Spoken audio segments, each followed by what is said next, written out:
Hey guys, welcome to this week's walkthrough. So this is the image here which we're going to be walking through in a couple of seconds.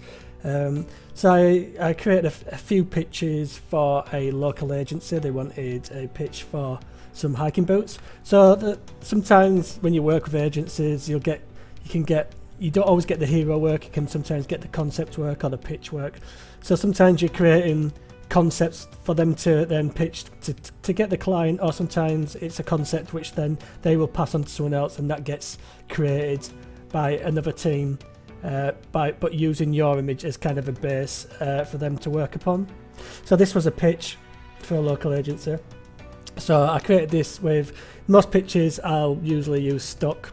A pitch doesn't always have to be, you don't have to spend hours on it to put it together, but it depends how good you learn. That's up to you as a person. I mean, you still get paid for concept and pitch work, but it isn't always as much as the hero work, which is the final image used for advertising, for the advertisement. So this is image. I use stock images. So this was from Shutterstock, and then I used stock images from Unsplash and Pixabay, DeviantArt, and places like that. So let's jump into, where did I put it? Here we go, sorry. So let's just jump into the image as it is. And let's go. So that's the stock image. Again, this is I create folders with the various stock in them. So when you're creating an image, what you want to do first is I usually source all the stock and I save it to a folder. So I'd probably save this as something like hiking boot, and then all the stock I collect from different stock sites I keep in the folder, so it's all together then. And this beginning process here is something I do quite a lot. I didn't know what background I wanted to start with first from all the different stock images that I had.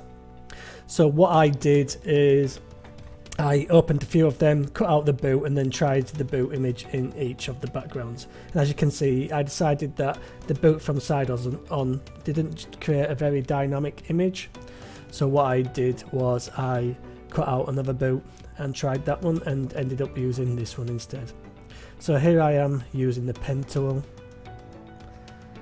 One of the most boring tools to use, but it gives you the best results for selections and paths. And if you mix that with the refine edge tool as well for hair, things like that, you can't beat it. The quick selection tool, in my opinion, just it doesn't work well enough, only on certain things. So we go. I've now masked it out using non-destructive masking, layer mask. Now I'm going to place this boot into the various backgrounds and then decide which one works best. So here I am with one of the other backgrounds. Quite a lot of backgrounds here, so again, just playing around, seeing what works. And this is the beginning process, and it can sometimes, this process can last a while, but you want to make sure you've got the right backgrounds. Eventually, after trying all these, I went back to the first one. As you can see, just roughly overlapping things to see how it looks.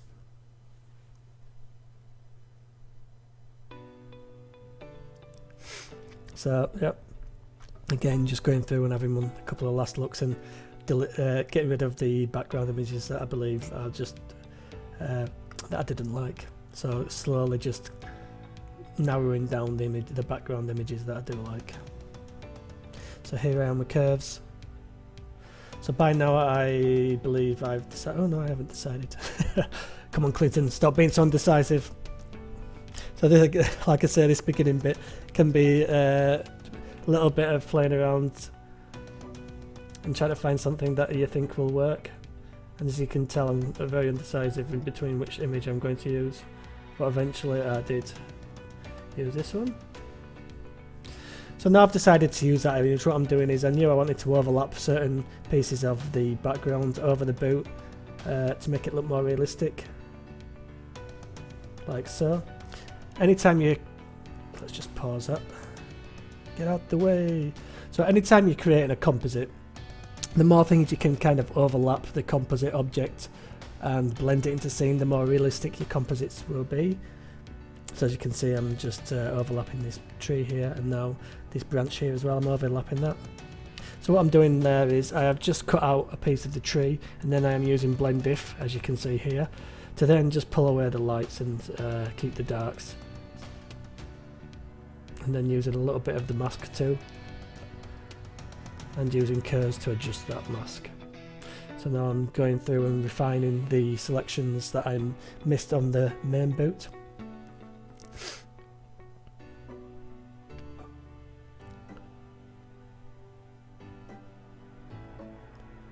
Now I'm guessing I'm just looking at the image to see if there's anything else what needs sorting selection wise. As you can see, there is. So I'm going in and cutting more out. Again, now just trying to refine this selection on this tree here to make sure the leaves work. Using curves there to adjust the tone of the boot.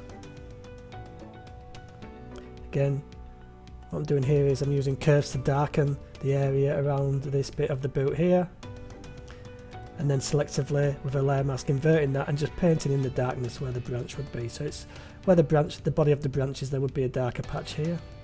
So again, using curves, and now I'm cutting out more bits of the branches around the boot again to overlap the boot. So all I do is select it out, Ctrl J to put it on a separate layer, and then it overlaps the boot. All you have to do then is push it up in the layers above the boot layer. So as you can see, I'm probably stopped again just to take out all the image in and have a look around, see what needs doing, what doesn't need doing. I tend to do this a lot. You don't want to rush your composites, sometimes you just want to stare at them and try and soak the image in and see what needs doing and what doesn't. And again, I decided obviously that I was going to cut out this branch and then overlap it. So what I'm doing now is I wanted some foliage on the boot as well, growing out of the boot. So this is an ivy set from DeviantArt, again, free stock, anyone can download them. So I will cut out one of these with the lasso tool and then pull it in to the boot image. Because it's a PNG as well, it's already been cut out, so all you have to do is pull it in and then match it with what you're doing. Use curves or levels, whichever is your preferred method, to darken and match the tone of the image. As you can see here, I'm using free transform just to turn that around and place it. Now here using the curves adjustment. Now trying to blur it with Gaussian blur. Now using hue and saturation to match the colours and the hues and the saturation of the background image. Again, using free stock, bringing that in. So I want some vines coming out of the inside of the boot, down the boot. Using curves to adjust the tone.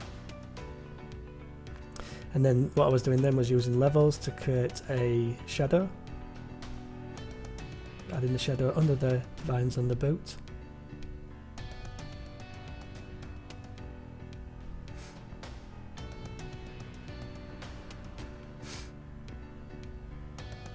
So again, looks like I'm just stopping and looking at the image to see what needs doing. So now I'm just adding a photo filter on top.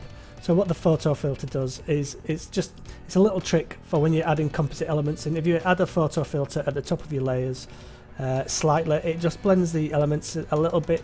It just blends them together a little bit better than they are at that moment in time. Eventually we do a full colour grade, but for the moment it's just nice to have that photo filter there to blend the colours and the tones a little bit better.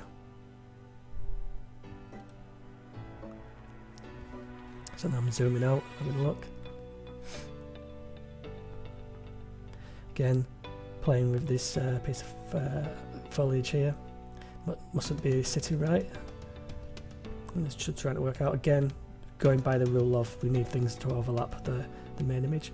So what I'm doing there is, with a curves adjustment, I brightened the background where the light was coming from, because I wanted some light pouring down between these trees and then eventually hitting the boot as well, maybe overlapping the boot a little bit. So again, what I'm doing here is some light leaks, so on a blank layer with linear dodge blend mode, and then just painting in some white on a blank layer over the boot to get the light leak effect.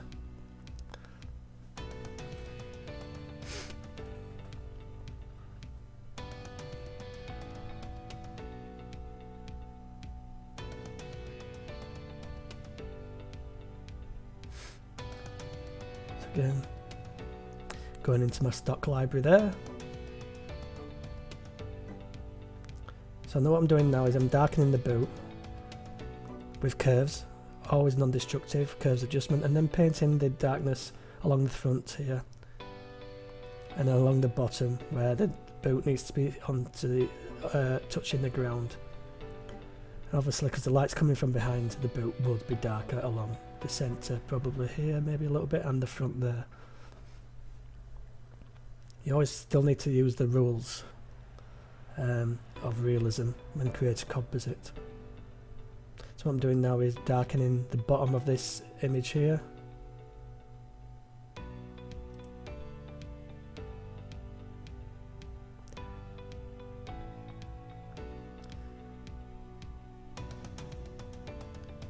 So what I'm going and doing now is just going in back to the boot layer again, because this is non-destructive. You can go in and out of all the layers and adjust everything.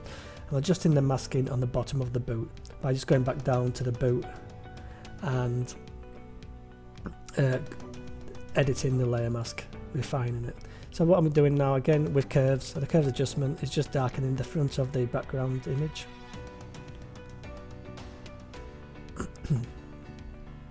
As you can see here.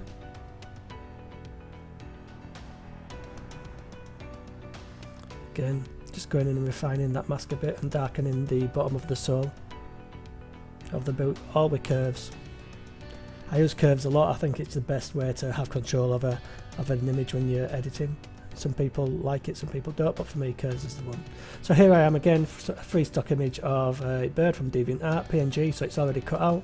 So it's easy just to pull it from that layer into this one and place it where we want in the image. So here I am again, just playing around with where I want the bird to go. With the curves adjustment, I've just reduced the contrast, so it has that lack of contrast on the bird, so it matches with the atmospheric elements or mist or haze or whatever you want to call it of the image. And here I am now, we're going back down to the tree and just going over the masking on the leaves again, because this is non-destructive, we can go in and out of the layers. And here I am with the curves, just creating that highlight from the light behind along the back of the bird. Using the layer mask on the bird just to make it so it looks like the foot is going behind the boot.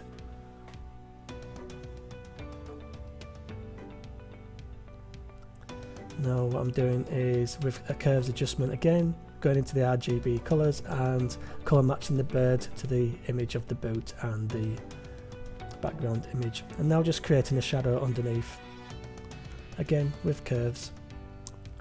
Nothing too drastic.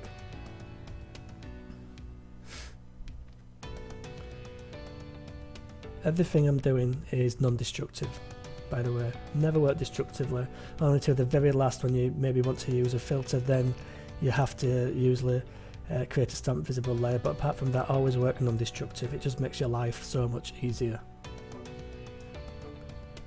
So here I am bringing in some foreground interest, so again just using PNGs from DeviantArt that are free, bringing them in, adding some Gaussian blur to blur the foreground elements to create depth and interest in the image, so it looks like maybe we're looking through the trees towards the boat. Little tricks like this always work well. Again, so here I am just cutting out a bit of the bottom of the image. I'm going to enlarge that and then blur it. Bring it over the top of the layer that it's underneath, like so. Gaussian blur, the curves just to darken that. And then maybe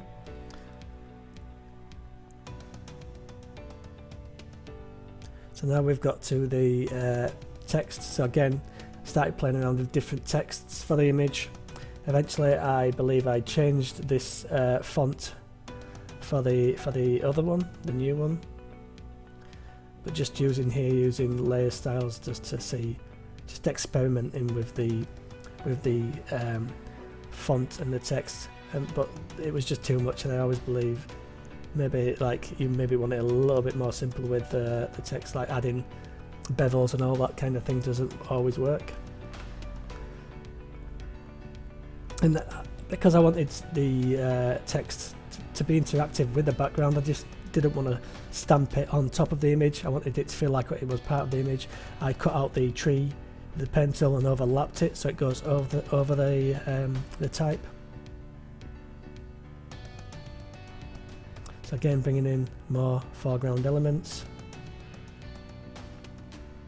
lowering the tone with curves, darkening the tone, and then bringing it into the foreground and blurring it. Now the final colour grade. As always, I use gradient map mixed with selective colour to get my colour grading pretty much 95% of the time.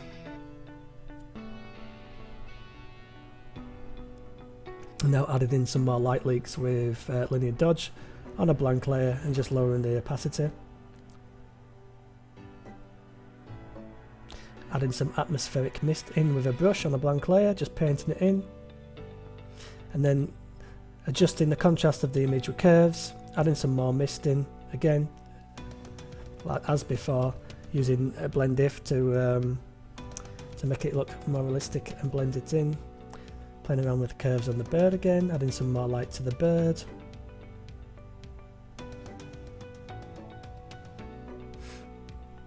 So, like in some tutorials, they make it look like Photoshop. When you create an image, it's in a specific workflow, like you do this, then you do that, then you do this, and that's how it always is. And I don't really believe in that. I think Photoshop editing, photo manipulation is an organic process. You'll go into one bit, you'll do it, you'll have a look at the image, you'll go maybe add something else, and then you'll go back to what you was just doing. And it's not just a straightforward workflow. So now I'm just bringing in a light leak overlay just to add it to the image for light effects. Putting that on a screen blend mode so it deletes all the black of the image, anything that's darker than 50% grey. Now with curves adjustment, just dodging, burning the image, pulling out some highlights of the image and darkening the darks. Adding some blur to the foliage to match the blur of the boot. As you can see, it's a little bit blurred around here on the boot because it was probably shot with a camera with a shallow depth of field. So I need to match that with these elements on the boot and the bird. Adding in another light leak over here. Changing the hue of that to something a little bit less saturated with colour.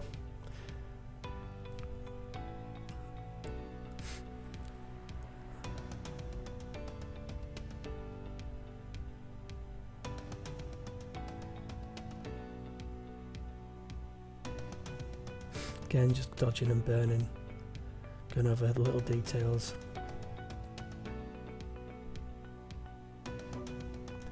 Again, dodging and burning the front of the boot, the middle of the boot, getting some of the creases, dodging to burn. Just highlighting specific areas, adding some interest. And what I'm doing here is using Color Effects 4 to use the bleach bypass. Again, as I said, this is the only destructive part when you have to use the stamp visible layer. And then adding some sharpening with a high pass filter and selectively painting that in. And that's it, guys. Thanks for watching this walkthrough. If you have any questions, feel free to get in touch on the comment section below, or you can find me on social media. I'm always happy to chat and answer questions. Cheers, guys. Peace.